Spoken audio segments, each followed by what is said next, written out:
Sujet de prière qui a été soumis. J'aurais souhaité lire. Solange, tu peux fermer ton micro s'il te plaît?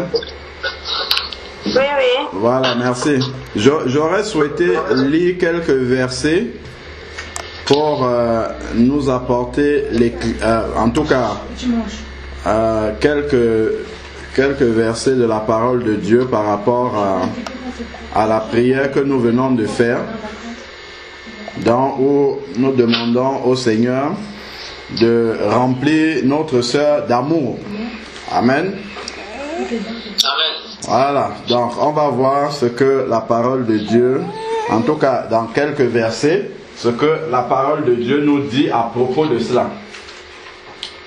Regardons premièrement Jean 17, verset 26. Nous savons en fait que le Seigneur, dans Jean 17, avant de partir, il a fait une prière pour ses disciples.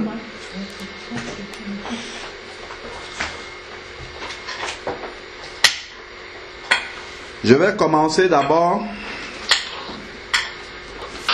au verset 20. Jean chapitre 17, verset 20. Jean 17, verset 20.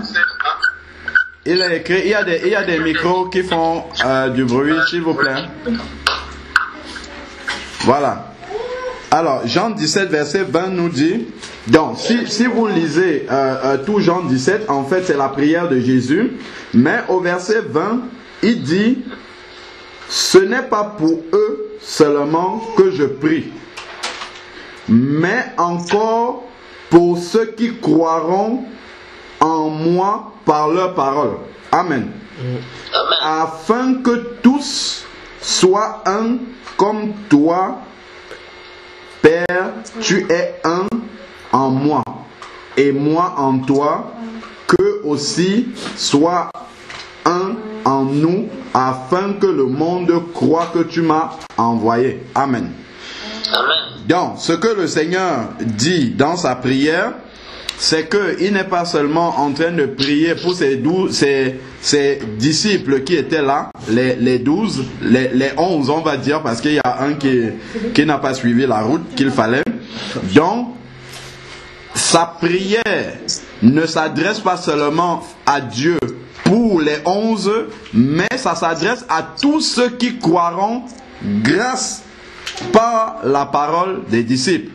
Et nous savons que si nous avons la Bible aujourd'hui, c'est que le Seigneur est passé par les disciples pour transmettre sa parole et aujourd'hui nous l'avons entre les mains. Donc si nous croyons aujourd'hui par la parole que les disciples ont transmise et qui nous est parvenue, ce qui veut dire simplement que la prière de Jean 17, Jésus l'a faite aussi pour nous. Amen. Et nous savons que tout ce que Jésus demande au Père, cela lui est à... Bon, allons maintenant au verset 26, puisque Jésus a prié.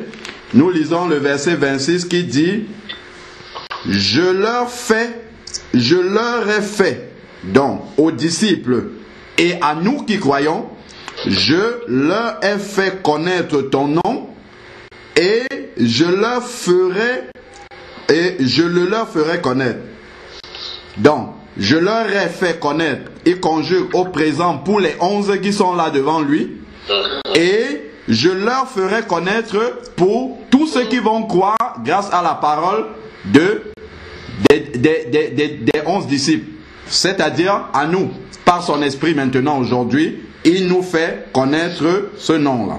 Et ensuite, il dit, afin que l'amour dont tu m'as aimé soit en eux et que moi je sois en eux. Amen. Ça veut dire que la prière qu'on vient de faire maintenant, Jésus l'avait faite déjà il y a 2000 ans pour nous. Et ça a été exaucé. Est-ce que vous avez compris ce que j'ai dit? Jésus a fait cette prière-là il y a 2000 ans et ça a été exaucé. Donc, à partir du moment où quelqu'un croit, à partir du moment où quelqu'un a reçu Jésus dans sa vie, cet amour-là est déjà en lui. L'amour de Jésus complet est dans cette personne-là. Ça fait partie du cadeau de la nouvelle naissance. C'est complet déjà. Maintenant, ce qui va nous empêcher de manifester cet amour-là qui est en nous, on ne va pas chercher cet amour-là ailleurs. En fait, il est en nous déjà, parce que nous avons l'Esprit de Dieu. Maintenant, ce qui va empêcher simplement que cet amour-là se manifeste, je crois le frère Nicanor a cité cela dans sa prière, c'est tout simplement en résumé la chair. La chair va empêcher que l'amour de Jésus qui est déjà en nous se manifeste. Donc en fait, pour que cet amour-là se manifeste, il faut simplement que la chair diminue afin que l'amour croisse en nous, tout simplement. C'est ça. Plus justement on va tuer la chair et toutes ces manifestations dans notre vie, naturellement l'amour de Jésus qui est en nous va s'exprimer. En fait, nous sommes un peu comme regardez par exemple un pot de fleurs vide. Prenez un pot de fleurs vide. Si on remplit le pot de fleurs de cailloux, bon voilà, il est plein de cailloux. Et si on veut maintenant mettre le sable par-dessus les cailloux, qu'est-ce qui se passe? Bon, si les cailloux n'ont pas complètement rempli le pot de fleurs, on peut en mettre juste au-dessus, sur la portion où les cailloux n'ont pas rempli. Si maintenant on enlève quelques cailloux, on pourra encore ajouter du sable. Hein? Plus on enlève des cailloux, plus on peut en mettre du sable. C'est la même façon. L'amour de Jésus est déjà plein en nous, rempli par son esprit qui vit en nous. Donc, plus justement, en fait, on va enlever les scories de notre vie, plus cet amour-là va prendre de la place que libère ces scories-là en nous et va s'exprimer. En fait, c'est là le problème. Le problème, c'est de libérer justement, de laisser en fait cet amour-là s'exprimer en faisant mourir la chair, en mettant la chair dans l'impuissance. Et je crois que ça aussi, Jésus l'a même déjà fait pour nous. Si on prend Romains 6, je crois qu'il y a un verset qui parle de ça. Romains chapitre 6. Alors, pardon.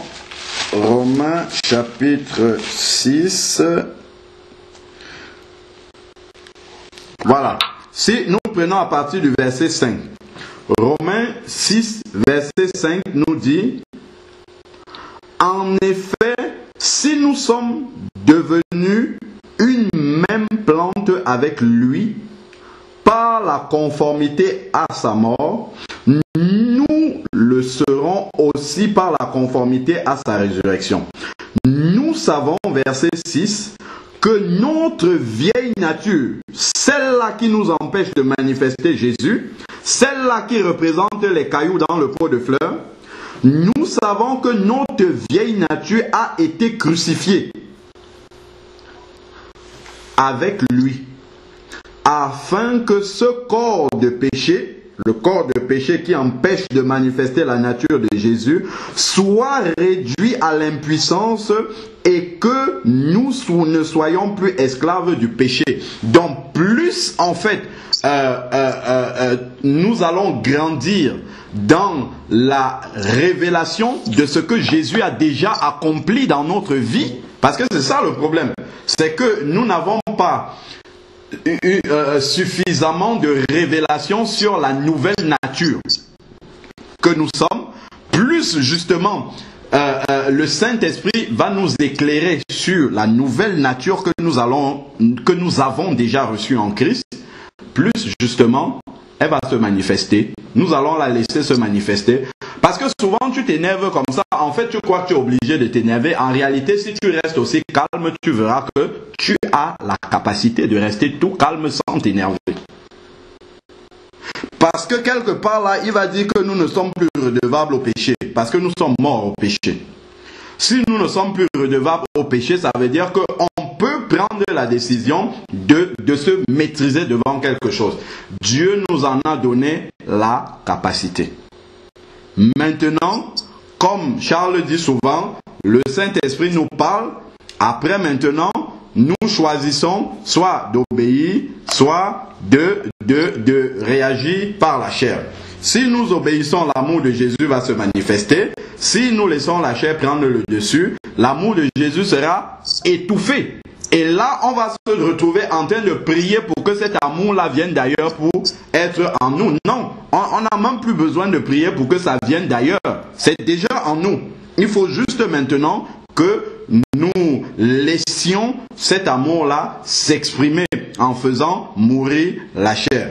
Bon, donc ça, déjà, c'est le premier verset qui nous dit que Jésus a déjà prié le sujet qu'on vient d'élever là au Seigneur. C'est bien de prier, mais Jésus avait déjà prié pour ça et c'est accompli. Maintenant, le sens de cette prière-là doit aller dans une autre direction. C'est pas vraiment l'amour qu'on doit demander, mais c'est la crucifixion de la chair afin que cet amour-là puisse se manifester en nous. Conséquence, Jean 13, verset 34. Prenons Jean chapitre 13, verset 34. Qu'est-ce qu'il nous dit?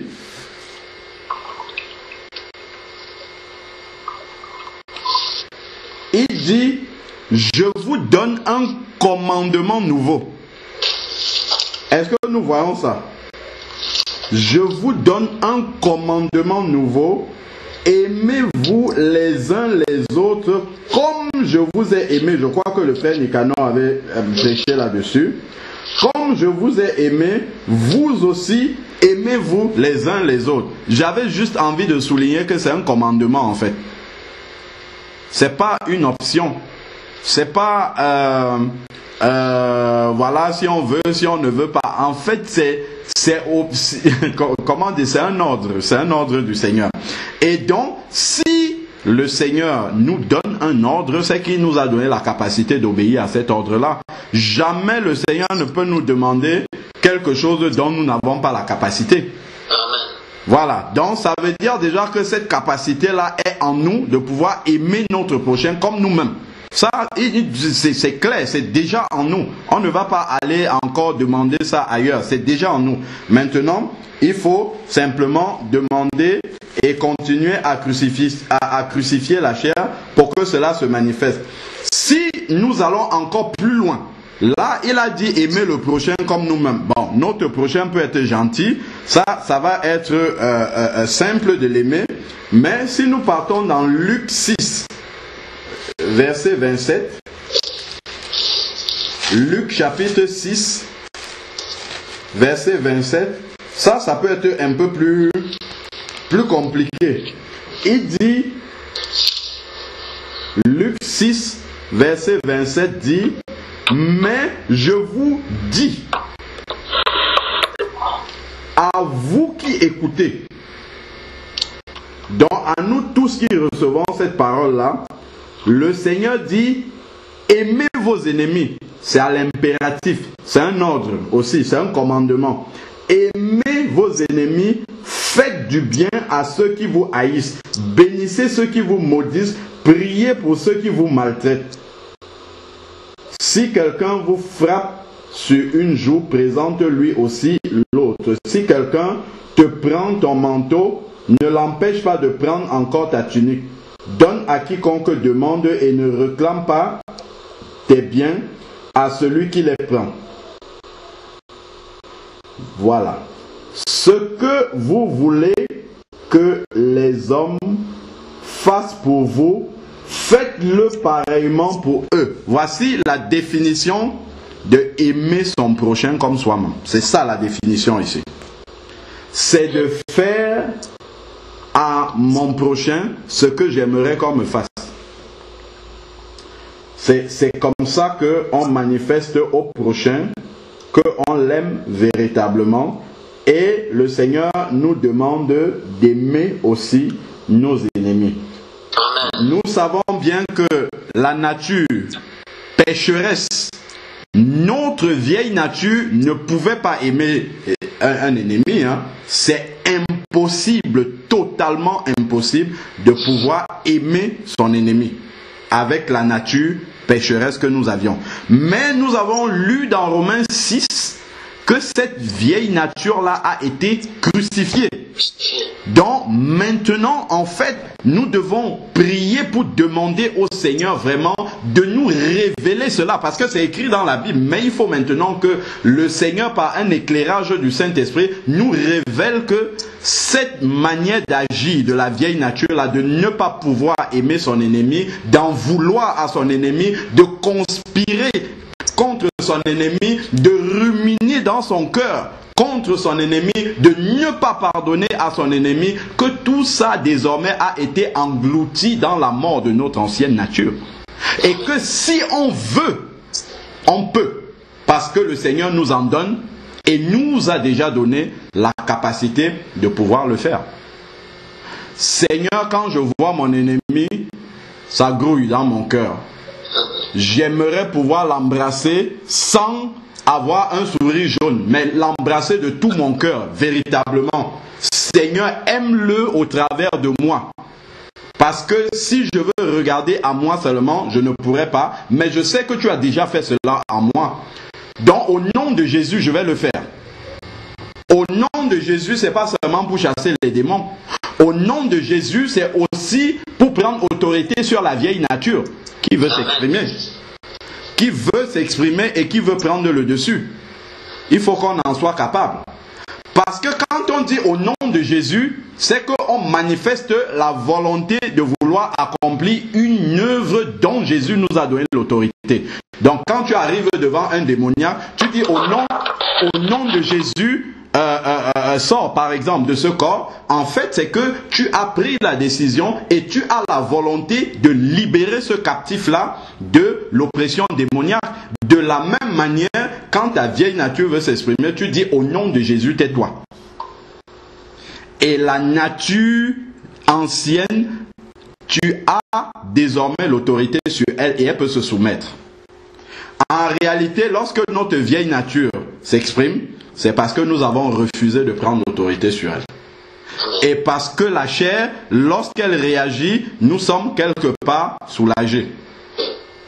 Ça, c'est la vérité. Voilà. Ça c'est la vérité. Hein. Il n'y a personne sur cette terre-ci qui est déjà arrivé et dire que bon, tout ça c'est derrière moi. Non, on court encore. Nous tous, on court. Comme l'apôtre Paul a dit, on court. Ce n'est pas comme si nous avions déjà remporté la course, mais nous courons justement pour rattraper le but. Alors, si nous prenons maintenant Matthieu, c'est Marc 12, je crois. Marc 12 aussi, qui nous rappelle une chose capitale dans la parole de Dieu. Non, là je suis dans Matthieu 12. C'est Marc chapitre 12. Voilà. À partir du verset 28. Il est dit, Marc 12, verset 28, un des scribes qui les avait entendus discuter et voyait que Jésus avait bien répondu, s'approcha et lui demanda quel est le premier, ça a été beaucoup mentionné dans les prières, quel est le premier de tous les commandements. Jésus répondit, voici le premier. Écoute Israël, le Seigneur notre Dieu, le Seigneur est un. Verset 30. Tu aimeras le Seigneur ton Dieu de tout ton cœur, de toute ton âme, de toute ta pensée et de toute ta force. C'est un commandement. Un commandement, ça veut dire que on est censé pouvoir l'appliquer. C'est-à-dire que Dieu nous a donné la capacité de pouvoir appliquer ce commandement. Voici le second, tu aimeras ton prochain comme toi-même. Il n'y a pas d'autre commandement plus grand que cela. Voilà. Amen. Donc, en résumé, si nous disons que si nous avons